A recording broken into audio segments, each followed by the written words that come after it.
get through the rough times and figure it out. Yeah. I mean, I think that's how it is. It's trial and error. And, one day I'd go to practice and try something or try a different mental approach. And like, well, that didn't work. You should try something else. Yeah. That sucked. Let me try something else. But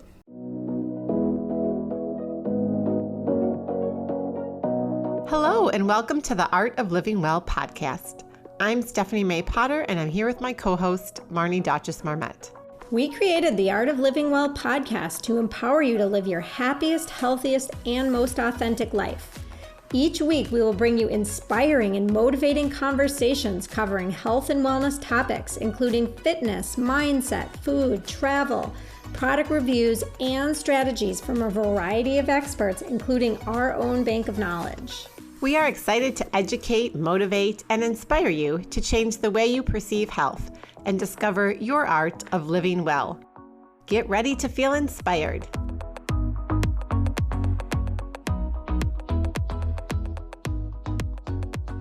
Hello and welcome to the Art of Living Well podcast. Today we are rerunning an episode with Ben Leber, a retired 10-year NFL linebacker who played for the San Diego Chargers. We love this episode so much and the tips and strategies that Ben shares in our conversation that are really applicable to everyone, whether you're an athlete, a parent, a child, an adult, and everyone in between. So we hope you enjoy this conversation as much as we did. But first, a quick word from our sponsor. The Healthy Place, an online and brick and mortar supplement store based in Wisconsin. We know how overwhelming and confusing shopping for vitamins and supplements can be, and many people start taking supplements without understanding what their body needs. It is so important to ensure that the supplements you're taking are high quality, free of common allergens, GMOs, and third-party tested, so you know that what you are putting in your body is actually what it states on the bottle. We recently sat down and chatted with the founder of The Healthy Place, Tim O'Brien, whose mission as a company is to impact, empower, and educate every customer to learn, grow, and create a lifelong foundation of health and wellness. Both Tim and his wife and co-owner, Becky, strive to inspire their customers to make healthy changes that will impact every area of their life, and we couldn't agree more with their values. One of the things that sets the Healthy Place apart from the other places that you can buy supplements from is their team of wellness consultants who are ready to help you find the highest quality product. They won't just find you a product for what you believe you may need. They ask questions to understand the underlying condition that you're trying to address, and they really guide and educate you on your journey to find wellness. And now they have an online chat feature that duplicates the level of service that you get from their in-person store, allowing you to receive personalized service from the comfort of your home. Some common ailments they love helping customers address include chronic pain, stress, anxiety, sleep issues, and even energy and immunity. We were so impressed with their genuine desire to help educate and motivate their customers to get to the root of their issue and address it in a very holistic way. Another benefit we love about findyourhealthyplace.com is that they carry many different vetted brands so that you are not stuck with one brand or product to try. So head on over to findyourhealthyplace.com and chat with an online wellness consultant. You can use code LIVINGWELL for 30% off the full price of your supplement purchase. Hello, and welcome to episode number 18 of the Art of Living Well podcast. You are going to love today's conversation with Ben Leber. Ben's a retired 10-year NFL linebacker who played for San Diego, Minnesota, and St. Louis. I met Ben and his family several years ago in our local community and have really gotten to know him and his family over the years. I learned so much from our conversation, though, with Ben that I did not know, and just super excited to share the inspiration and motivation that he brought to our conversation with all of you today. Our conversation with Ben goes deep into the many lessons that he learned while playing college football at Kansas State University and then in his professional career. He dives into how he learned to take feedback to improve his game, which is a life lesson I think all of us can benefit from. Ben opens up about a period early in his career while he was in college where he experienced significant self-doubt about his ability to play football at that level. And he shares the tools that he learned, which helped him to overcome those limiting beliefs. Ben shares his win from within approach to success and how this mindset shift has helped him during his football career, as well as his transition to his current career as a broadcaster. So for a little bit of background, Ben went to Kansas State University and earned all kinds of accolades. He was twice named to the Big 12 All-Conference teams. He was the third team All-American and ended up fifth in tackles for school history, all while earning himself a business degree. And then after his tenure in the NFL, he decided that he wanted to stay close to the game and started working for Fox Sports as a college football color commentator, and has since worked his way up the ladder and is now a full-time analyst working nationally televised games for the Big 10, the Big 12, and the Pac-12 conferences. He maintains his life in Minneapolis and has a great balance, which he talks about, between his works and travel schedule and his home life, as family is really important to Ben. He also appears on numerous radio shows throughout the week, mostly as a Minnesota Vikings NFL insider. The tips and strategies that Ben shares in our conversations are applicable to everyone, from athletes of all ages to parents, adults, and everyone in between. Marty and I had so much fun getting to know Ben better during our conversation, and we cannot wait to share that with you today. Ben, we are so excited that you're with us today on the podcast. Thanks for coming over. Yeah, thanks for having me. Yes. So you're from a small town in South Dakota. You played in the NFL for 10 years, and you're currently a college football broadcaster and sideline analyst for the Vikings. Can you tell us a little bit about your story and your journey? Yeah, sure. My story, I think, is not a straight linear line like a lot of people. So I grew up in southern Iowa. Small old coal mining town called Albia. It's like 30 miles west of Ottumwa, Iowa, which is famous for the crackhead Tom Arnold. So they have that. They have that claim to fame that, hey, really? Yeah. That's. Oh my gosh. I don't know if there's like anybody else. The actor? The actor. Oh, yeah. So, he was a client of mine a long time ago for something that's just really? so funny. That's a whole other story. But it's so funny because when he was That's getting like to be big time, I think we still lived there because I believe Roseanne, all that stuff was going on, and we still lived there. And it's like, hey, we're the hometown of Tom Arnold, right? Oh my gosh! And then flash to 10 years down the road, and he's just like a hot mess. And it's like, right. I don't know if you guys still claim him or not, or what's going. May want to rethink that. Yeah, I may want to rethink that. Maybe there's something else more famous that came from Ottumwa. But that's sort of the area that I grew up in, basically from age 2 to end of 5th grade.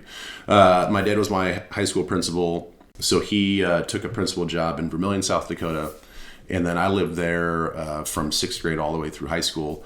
Played all 4 sports, doing what most small town kids do. It was about 115, 120 my graduating class, so it's pretty small. And then played football at Kansas State for 5 years. Was drafted by the San Diego Chargers, at the time San Diego. It's hard to even say LA Chargers now. Back in 2002, played there for 4 years, played in Minnesota for 5 years, and then played 1 year in St. Louis to finish out my NFL career. And then from there, just tried to figure out life after that. And I thought broadcasting would be a fun avenue. And lo and behold, the more people you talk to and the more connections you make. And there's a guy from Fox Sports that was from Minneapolis, and I had a great sit-down sort of interview with him for 2 hours in Los Angeles one day, and he's like, hey, I got some stuff I can have you do. And it started off in high school football and kind of worked my way up doing college football, and then all at the same time doing things with the Vikings here in town. And so I just kind of morphed into this media world where I didn't know for sure if that's what I wanted to do, but that's what I'm doing. And do you love it? I do love it. Yeah, it is fun because I know myself enough that I want to be close to football because I enjoy the sport. I think I just love how everything gets pieced together week after week after week. And there's an intensity to it. I think from the preparation, from all the things that happen behind the scenes that really intrigue me, outside of just what Sundays are. I think there's so much more that happens in the game during the course of the week that I still geek out about and I love. So I wanted to be close to the sport, but I didn't want to put in the hours of a coach or an administrator, because those guys just, they have a really hard work-life balance. So I wanted to stay in it, and broadcasting was an avenue that, like, well, I can stay in it. I don't have to put in, 90 hours a week, and I can still be around my family, and I can still travel with the team and be close with them. So it was perfect. Yeah. That's awesome. Yeah.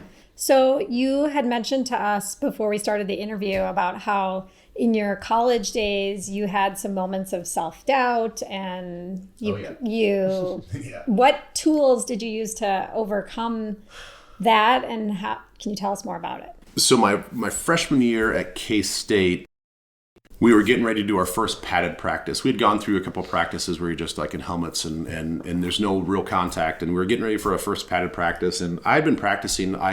I graduated high school, and then like 2 weeks later I was down there. Like, I wanted to be a part of the team, and I was doing all the summer workouts, and I was doing all that stuff. But then all of a sudden there was this pinnacle point where we had this padded practice, and this was like the real first start of training camp. And so this was my first training camp at a Division I school, and I was in my dorm room, and I had my roommate there, and he was taking a nap, and I was trying to nap, but all these thoughts came into my head about just my journey and just what I was getting ready to do, and just I think I was really overwhelmed by what was about to happen, and I started to really doubt myself, and so much so where I kind of pulled the covers over my head, like I was scared of the boogie monster. And I thought about quitting football, because the thought of putting myself out there and being like that vulnerable and like failing. And I'm like, well, maybe I should just go back, and maybe the doubters are right. Maybe I can't do this. Maybe, I'm just a small town kid that can't do this, and this is too big for me, and whatever. And so I really fought off for probably, 30 to 45 minutes of just like kind of panic and terror about what was about to happen and who I was and what I wanted to do. And thankfully, because we were roommates and there was somebody there, he gets up and goes to practice, and I'm like, well, I guess I just gotta kind of follow through with that. And so I just sort of just went through the motions, I think, my whole first year about what, do I really belong here? And then I had some critical moments that kind of proved myself, I think, physically and mentally, that I could do it. And then from there, it was this like little win after little win on a daily basis of like, okay, I can improve this, and I can do this, and I can belong, and I do belong, and hey, they're not as big and fast as strong as I thought they were, and I'm just as. So it was a lot of that daily like assessment of like figuring out who I was kind of helped me through it. And now I don't shy away from the self-doubt. I know that's just kind of a part of my psychology, that I may see something, I'm like, I don't think I can do that. But then the other part of my brain, I've kind of conditioned myself, is like, I kind of dare myself, like, I bet you can do that, or maybe you can't do that. And I try to like prove myself wrong inside my own head. That's such a great strategy, though. I mean, almost is it your competitiveness?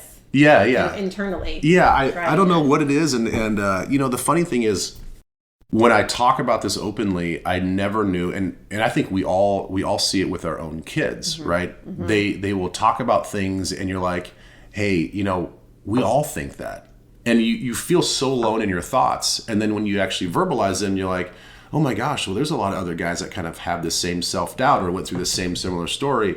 And so then that reinforces it even more. So it's like, the more I talk about it, the more I feel better about it, and the more I find out that like, hey, other athletes, go through the same thing, and I'm not alone. So all of it has sort of just, I think, helped me in my mental strategies to kind of overcome some of that anxiety and self-doubt. And now I kind of use it as fuel. Yeah, I love that. And really, you can apply that. I mean, I think a lot of people feel that fear, you can call it fear, right? That holds them back in any career or pretty much anything. Yeah. It's not just athletes, I would say. Business people, entrepreneurs, like a lot of people have that fear that's holding them back. And then I like how you said, you just like got up and went through the motions. Like maybe you weren't ready mentally, but you still did it. Yeah. And every day that you did it, you felt a little better about it and stronger. And, those little wins kind of. Yeah. There was definitely a lack of confidence about what I was and who I was and stuff like that. And I would never, the weird thing is I would never say to anybody, hey, just go ahead and go through the motions. But I think that there is some value to dipping your toe in the water and just saying like, okay, let me check the temperature here and let me just see if this is what I want to do. And then, I think we've all met people that they'll just jump right in, and good for them. That's great for them. I've got friends that just like, I don't think that self-doubt and that lack of confidence was ever an issue. They just like, this is what I'm doing and I'm doing it. Right. But for me, it was, all right, let me just test this out and see if this is what I want to do and how I'm going to do it. And then from there, it was like, okay, now that I've gotten that out of the way, now I can kind of really commit myself to doing everything that I can to be better. Yeah. Mm-hmm.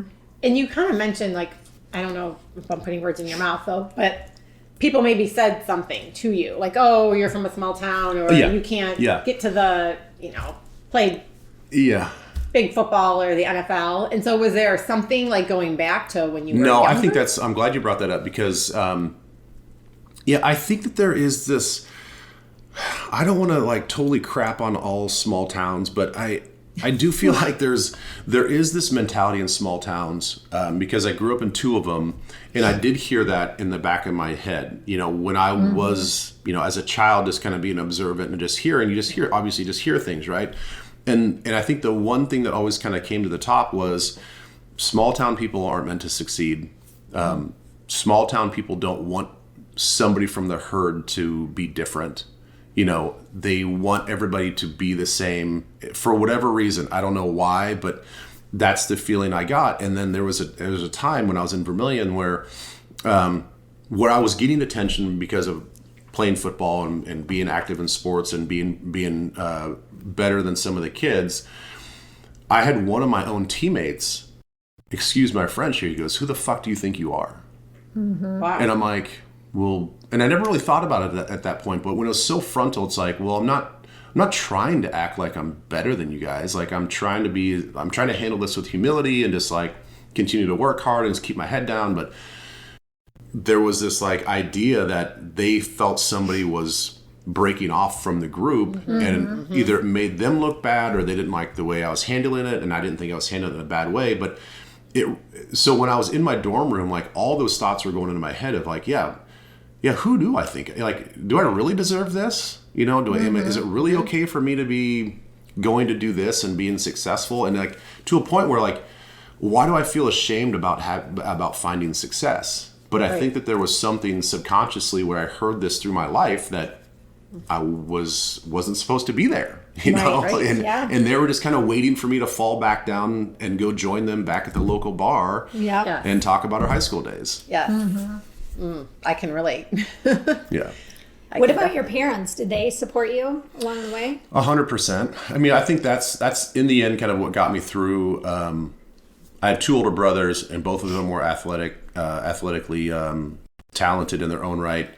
And so I could lean on them with phone calls and just, I don't think because we're guys and we didn't talk about it as much, but I didn't really ask them pointedly like, hey, I'm kind of feeling like this, and did you ever feel like this? And like, I think it was more just like talking to them. Like I would just bitch to them like, oh, practice was so hard today or whatever, and they're just like, oh yeah, I remember those type of practices or whatever. So it was kind of sharing those bonding moments of like they've been through hard practices before, and just kind of like learning to push through. And my parents, I mean, my mom, and I think that we all do this with our own parents, but my mom was like almost, I don't want to say too supportive, because it's not a negative thing, but my mom thinks that we can do everything. Yeah.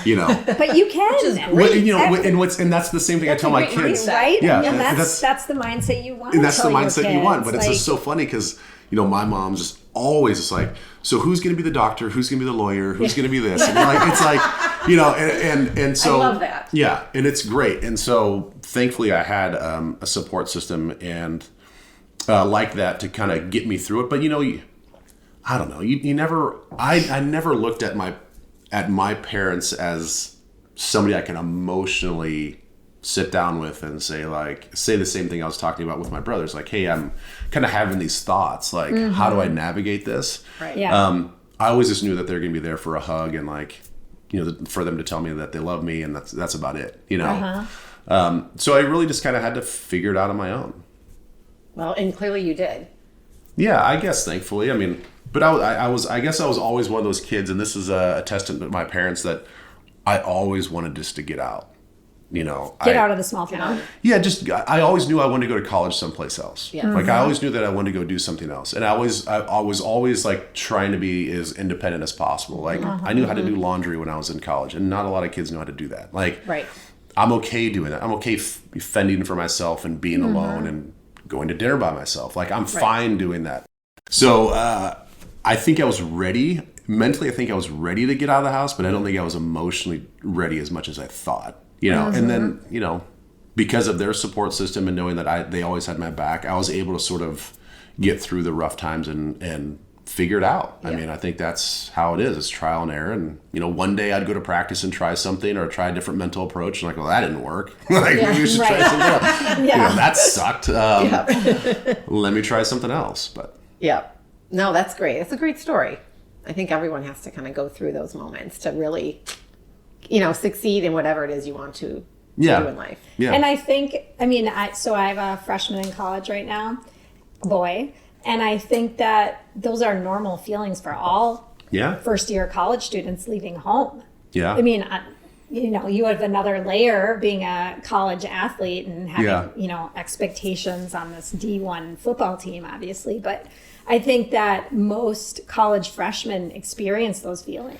Yeah. And now that I kind of went through that, I try to open myself up to my kids. My kids are much younger now, but, I want them to know that when it comes to emotional advice that we should be there. Because maybe it was just an era thing, I think it was because we didn't talk about that. Yeah. And I'm very different in how I communicate with my kids now. Yeah. And I think sharing what you've gone through as a parent with your kids just kind of level sets the playing field, right? Yeah. And you're on the same level, if you will. Yeah. And I think that can help them. Yeah. So I think you have a great story to tell, whenever you want to share that, or if you already have with your kids. So yeah, we try. Which you never know if they care. No. Right. Exactly. Yeah, it's like, I can just shut up, Dad, and make some popcorn, okay? But at some point they will. They will. You would think so. You'd hope so. Yeah. Yes. At least I'm trying. Yes. Yeah. That's all we can do, right? Yes. Exactly. So switching gears a little bit, you have kind of an interesting story about how you determined you had a gluten sensitivity. Yeah. Can you share this with the audience? Yeah. I think it goes really all the way back to when I was a kid. My mom would have bouts of something where her lips would swell up or she'd get a migraine. And we just chalked it up like, maybe something you ate or stress or something, right? And then I remember being young and I was getting like hives and my lips would swell up too. So some of the same similar symptoms as my mom. And then we always just chalked up like, well, it's a genetic thing and that's how you pass off, right? You're like, we'll just manage it. And Hives we'll just and swollen lips. Exactly. Totally normal. Runs in the family. Yeah, it runs in the exactly like, your mom gets the same thing. We'll just kind of treat it, and this is what she does, and so that's kind of how I did it, and I thought that was just the norm, and so I just kind of dealt with that all the way through high school, and there was a period of time I think through college and the early parts of my playing career in San Diego where I didn't have much of it, and I don't know why. I didn't have to do it. I would get maybe 2 migraines a whole year, and I always chalked it because it was like more like fall and spring. And I'm like, well, maybe it's the temperature or whatever. People would say like it's the pressure or whatever. Then in 2006, when I signed my contract in Minnesota, that whole year, that whole first fall, I was. I'll take a step back. That whole spring when we moved up here, I had hives a lot, and I was breaking out what they medically called giant hives. They weren't like the small prickly hives.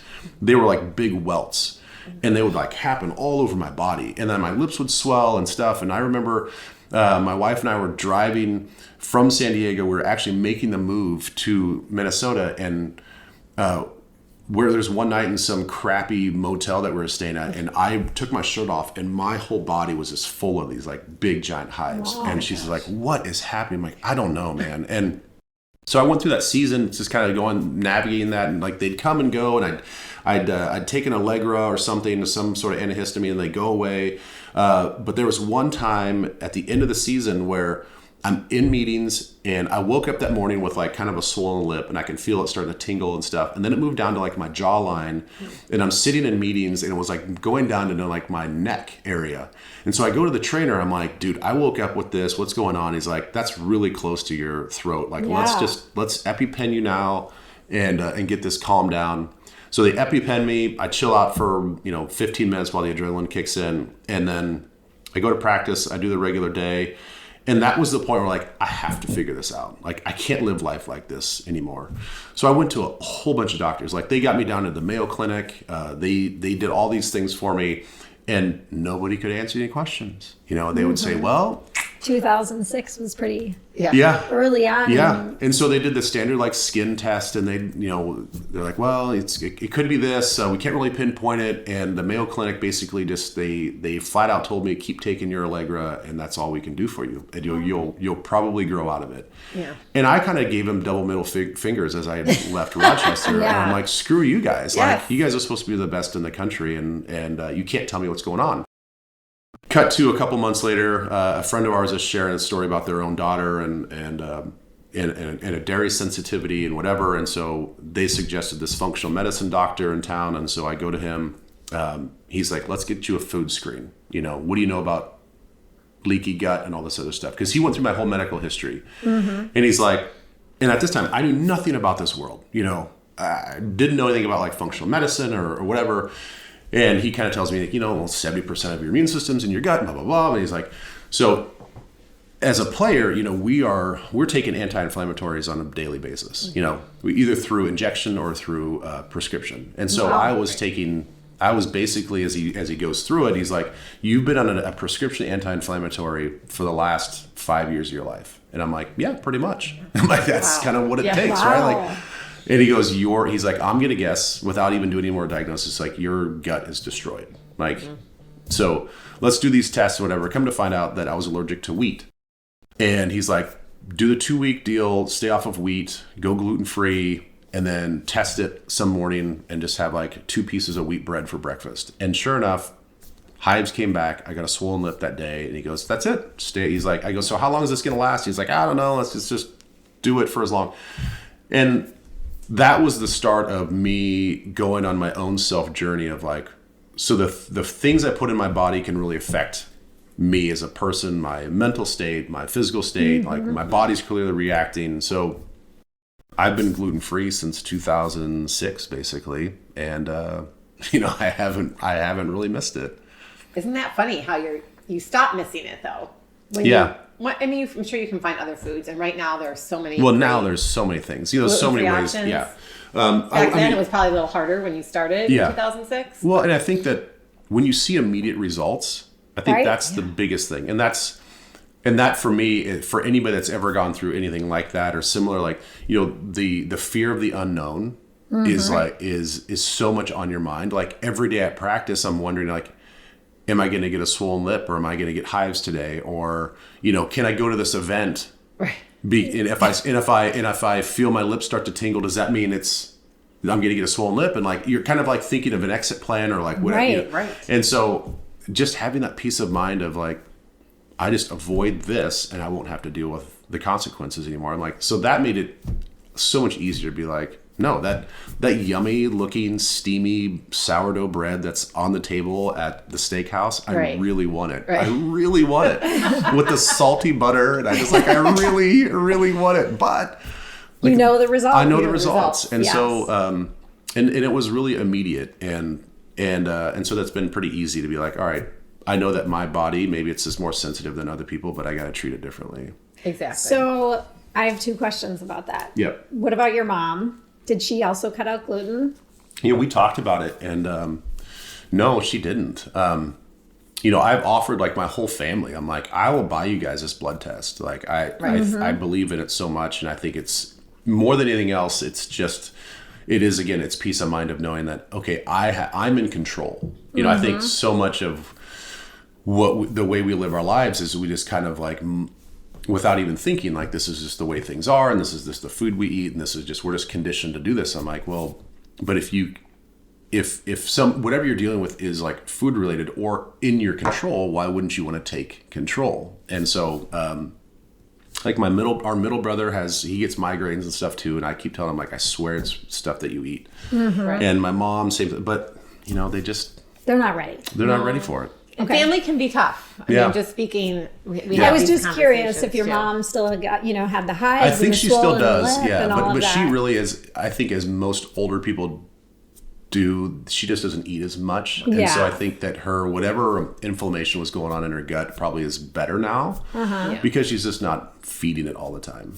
Right. And then my second question for you is, did you do anything else to heal your gut, or did you only cut out gluten? No, he gave me this whole protocol of like supplements and things, and just put me on. I think it was like a 3-month deal to just give it obviously the healthy things and the healthy bacteria and build all those things back up and seal up my leaky gut and all this other stuff, and which is excuse me, another weird topic to talk about, because it's got such a terrible name. So we both help people with that. So that's why I was curious if he not only diagnosed your it was gluten sensitivity, but also then helped you heal your gut.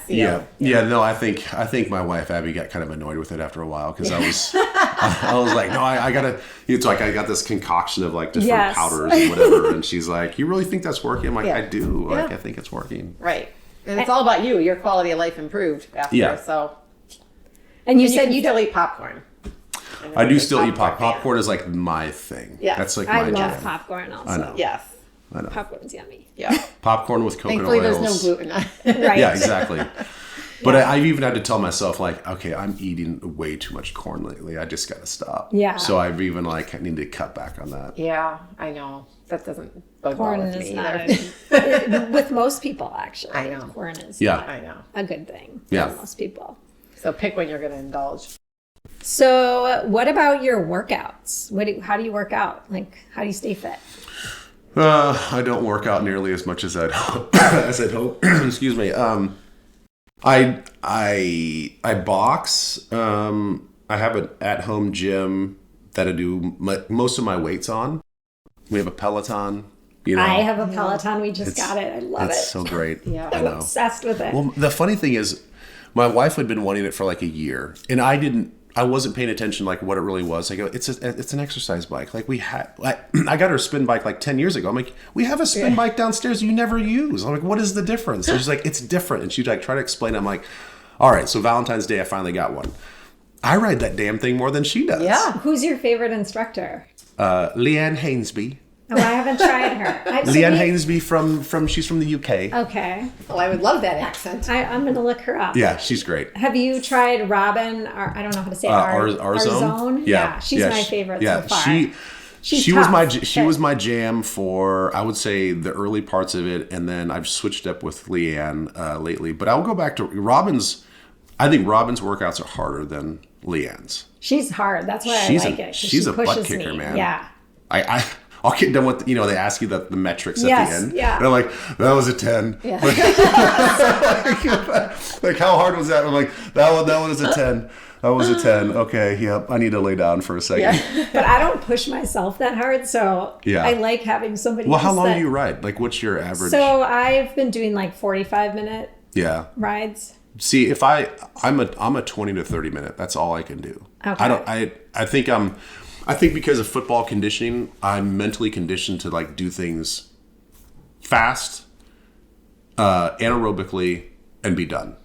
Yeah. So if I'm going it's probably more efficient. I like that. Me too. Yeah. I just like this whole idea. I think it's great that people go out and go for runs. Run marathons, but I'm like, but you're running for hours. I know. Is that fun? I'm like, oh yeah, it's great. You get this runner's high and you just listen to music or you listen to a podcast. I'm like, yeah, but I could get a workout done in 45 minutes total. Right. And like have the rest of my day to do whatever I want and feel just as good. But hey, man, to each his own. Exactly. It depends what you enjoy. Right? Yeah. Like, I mean, if I'm gonna run, I'm gonna run stairs or I'm gonna run intervals, and I'm in and out. And you're gonna be done. And I'm getting done. 20 minutes. Yeah. That's funny. I think I have ADD when it comes to workouts. Yeah, I can't do anything for that long either. Like my mind.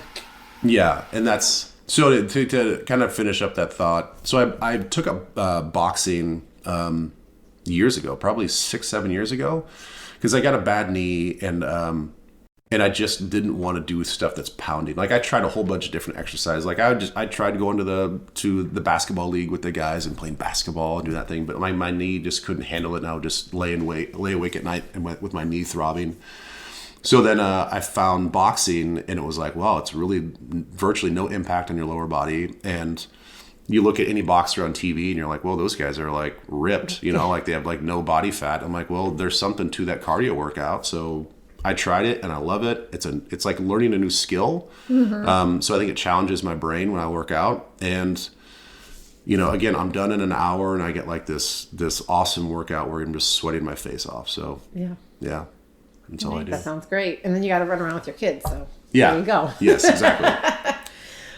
So earlier before we started this, we were talking about kind of this win from within approach to success that you have. And I know it's a concept you talk to a lot of groups about. Can you explain a little bit of that to the audience? Yeah, it's, I think the one thing that all of us athletes get a lot of times and other people that kind of make it to that level is just like, what's the key to success? And it's like this big question. You're like, I don't really know. Like, I just like, I don't know. It's like, cause it's your daily life. It's like what you do on a daily basis. So like, there's not one thing that I think that you can say like, well, it's just hard work or it's just sacrifice or it's just this. And, I found out for me, a lot of it, I think the success is psychological. And then talked earlier just about my own self-doubt and analyzing kind of critically on a daily basis, kind of like who you are and where you want to go. And it sounds tedious, but I found it for me, that's the best approach of getting better. And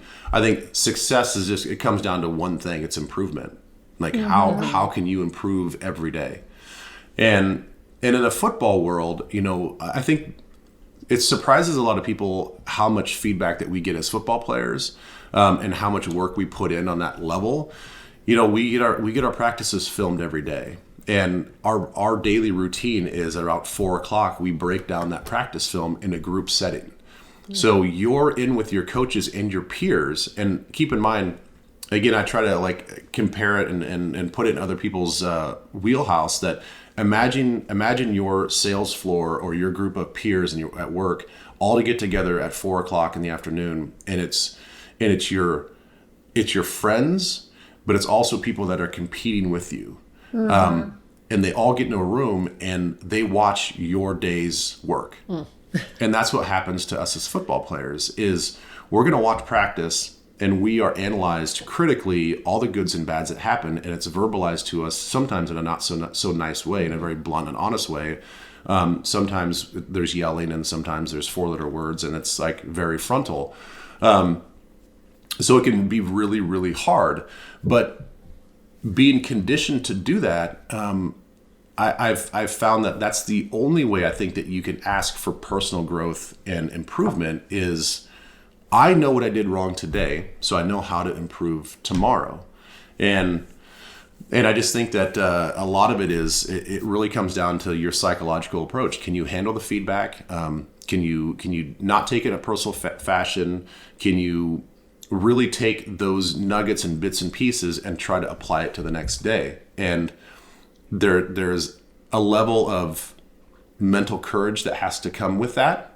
It's understanding where you are today, and then, okay, well, I have to be humble enough to realize that like I'm not perfect. I have to move forward. I have to do this, and then you kind of get a game plan for the next day. So it's like this really slow, meticulous process of just kind of tearing yourself down on the day, building yourself back up, tearing it down, building it back up, tearing it down, building it back up, and then eventually.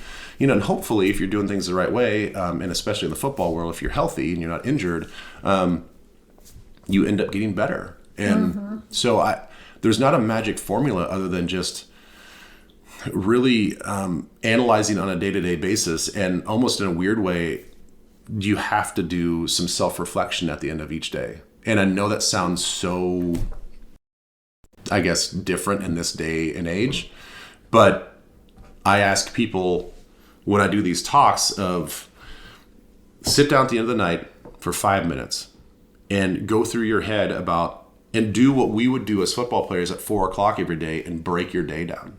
How did you do today? What were your wins and what were your losses? And then how are you going to change those losses into wins tomorrow? And it doesn't have to be about your work. It's like, well, I was a jerk to my kids tonight at bedtime. Right. Which happens a lot, right? And you're like, okay, well, that's probably a loss on the day. Like, how can I make that better? And then break it down even further. Everybody says like, well, we'll answer the why. Well, the why can be found 10 steps down the road, but working backwards. And so, well, why did I yell at my kids? Well, it could have been because they weren't doing this. Well, why weren't they doing that? Well, it's because earlier I told them to do this and they weren't doing that. Well, why did you snap at them earlier? Well, it's because I had a bad day at work. Well, why'd you have a bad day at work? Well, it's because this happened. And the next thing you know, it's like you could find the core root of the whole reason. It could have been back at 10 o'clock in the morning, Right. that carried through your day. So, it really helped me to do that as a player from a football standpoint of why did I mess that play up? Whose fault was it? Was it my fault? Did I have control over that outcome or that consequence? How was my weight workout today? How was my diet today? How was my mental approach that day? So I would just every day just sort of break that down. And then every morning I would actually have a game plan to how to attack that day. And so it was just like this nice little way to find that sort of motivation on a daily basis of like, okay, today I'm in the weight room, I'm going to do this. Right. And I know I need to work on this. And on the practice field, I know I need to work on my hand work or my foot work or my whatever. So it was just a great tool that I've kind of developed and I try to implement, even today. I think that is such great advice for everyone. And it just sounds like you're being really intentional with your day. Really intentional. And I think being really honest with your day. Yeah. I think hard. it's really hard. Yeah. And again, because of the football training where nothing is sugar-coated. Like you mess up a play, you messed up the play, and there's no hiding from it. So I've gotten better about not hiding from the truth. You develop thicker skin, I'm sure. You develop thicker skin. And I think part of that is like realizing that, hey, everybody screws up. Like, Right. who cares? Like, Move on. Move right? on. Yeah. Like, if you're going to compare yourself to somebody else every day, you're going to be miserable. So Exactly. do what you can do and be okay with that. And I think being honest with yourself, we, even as players, because I went through it, I would go through it a lot where like, well, it's not my fault, or maybe I'd find ways to sort of lighten the blow. And at the end of the day, it's like, I'm fooling myself. Like, I'm just kind of being fraudulent to myself. Like I messed up. I screwed up. I got to get better. And how am I going to get better? And so even in as I do the broadcasting work or whatever, I just try to be really, I try to be hard on myself. And I think that can be good. Depends on the person, actually. I think. I think that's Yeah. individual to be hard on yourself every day. But I do think as a lot of players, a lot of the great players I've been around, they are hard on themselves. They are their own worst critic. And I think there's some value to that. But it doesn't sound like you're only critiquing yourself. It sounds like when you're evaluating your day, you're looking at the good and the bad. You have to. Yeah. I mean, I think So- that, I think you have to do that with everything. Like if you're a coach, if you're always telling your kids what they did wrong or your players what they did wrong, whether they're going to have a negative outlook on themselves. And the great coaches, and that's the other thing, I just have tried to pick up little bits and pieces of what I like that my coaches, and I've been around a bunch of different styles of coaches, and I think the best ones are the ones that are brutally honest, but are also the ones that they can be as passionate in a negative way, but as passionate in a positive way. They will put their arm around you and they will have honest conversations with you. And they will say like, man, that's a hell of a play. Like, that's a great, like those little wins like that can supersede, 10 negatives and make you feel really good about yourself. So that's the other thing. I'm glad you brought that up. Like, it's not always about what you did wrong and how you can fix it, but hey, what did you do right today? Yeah. And when you analyze those things, like, okay, why did I do that right today? Like, what put me in a good mindset to do that right today? How can I do that tomorrow? Like, how can I repeat that good feeling and so, yeah, you gotta cherish your wins and accept your losses. Such great advice.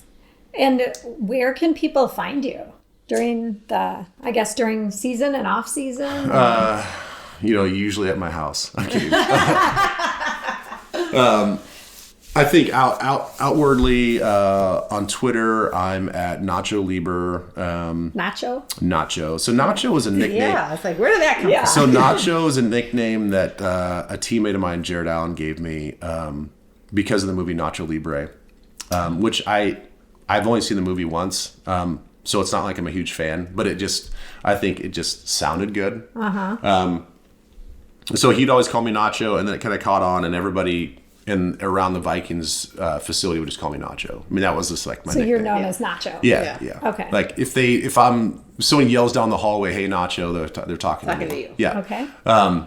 And on the side, I do love nachos. Like, the gluten-free nachos. Yeah, the gluten-free nachos. Exactly. I'm a big fan. So it all kind of works out. And then on Instagram and Facebook, I'm just at Ben Leber Official, which sounds really pretentious, but somebody took my other one. Somebody just took Ben Leber. Okay. I mean, not that I'm not the only Ben Leber. So when I jumped on Instagram the first time, there was some like kid with the same name. Yeah. And I'm like, damn you, kid. Like, Can I buy this from you? Yeah. I don't even know where he's from. And I'm like, oh. So I did the official thing, and it's kind of what stuck. It works. Okay. Nice. Oh, and benleber.com. Yes. The website. Okay. Yeah. Great. Well, we'll link all that up and put it in the show notes, too, for everyone. Sure. So our last question that we like to ask all of our guests on the podcast is, what does the art of living well mean to you? The art of living well for me is, I think for me, it's having fun discovering and rediscovering yourself. And a lot of, I've always sort of, from a health standpoint, I've always sort of been involved, like interested in that. Health class is one of my favorite classes in high school. And then because of my gluten issues, it just sort of made me even more interested in how our bodies work and in conjunction with the world around us. So I think that the art of living well is having fun with curiosity. I've always been curious about that stuff. And so I listen to health podcasts, I read health books. It's one of the nerdy things that I like to do. I don't think it's nerdy. No, I know, but Some people do. Yeah, some people do. And again, like I've always loved astronomy. One of my favorite things to do when I was a kid was my dad had a telescope, and we'd go out on starry nights and just look at the moon and stuff. So I watch science channels and things. I just think that the art of living well is just be happy, being curious, and scratching the itch of whatever it is. Whatever it might be nerdy and it might be weird, but if you find joy in it and it interests you, then do it. Yeah. Oh, I love that. And I think having fun is so important. Yeah. Right? Yeah. For good health for everyone. Absolutely. Yes. Well, thank you so much. Yeah, you're welcome. Being with us today. Yeah, we and love sharing all of this. Thanks, guys. Excited for our listeners to hear more about your journey. So Stephanie, people keep asking me, and I think you get the same question, like, what's a great protein powder to use? And there's so many protein powders on the market, and they're overwhelming, right? Trying to figure out what's good, what's not good. We both love the DNS powder, which is a daily nutritional support. From Equilibrium Nutrition. And Marnie, you're the one that turned me on to it probably a year ago now. I've been converted from a lot of the other protein powders that I was using that you would pick up at the store. Nothing against any of those other products, but what we love about this is it's a complete multivitamin. So you can't even really say it's a protein powder, but there is a clean plant-based source of protein that's all non-GMO, third-party verified for heavy metals. And for those of you that don't know what third-party verified means, that means like a third party is coming in, looking at the ingredients that are listed and actually verifying that what's in this container is really in the container. Right. And that's super important because a lot of protein powders on the market are not verified, and they're putting in like fillers and all kinds of stuff. Exactly. So I love this because you don't need a multivitamin. And honestly, in addition to having an excess of probably your daily recommended allowance for the vitamins and minerals, there's ingredients in here that help just support gut health, right? And it's 15 grams of a vegan protein. It's pretty low sugar, and it tastes really good. Tastes really good. Comes in chocolate and vanilla. And kids can use it too. You would just reduce their dosage. Yep, my 2 daughters have a scoop every day in their smoothie. Right. It's nut-free, dairy-free, soy-free, gluten-free, non-GMO. It's the cleanest and most complete nutritional support and protein powder that Marnie and I have found. And we've both done a lot of research on our own and have gone through many different protein powders that we've used over the years. So if you're interested in purchasing the protein powder, you can head over to our website, theartoflivingwell.us/products, and check it out. Yep, and message us if you have any questions. Thank you so much for listening to the Art of Living Well podcast. We are so grateful that you joined us today. If you enjoyed this episode, please share it with a friend or anyone else you think may benefit from this information. We'd love for you to subscribe to our podcast, leave us a review, and tag the Art of Living Well podcast on social media. If you want more inspiration in between episodes, you can find us on social media at theartofliving_well on Instagram and Facebook, where we will share snippets from our daily lives and our journey to living well.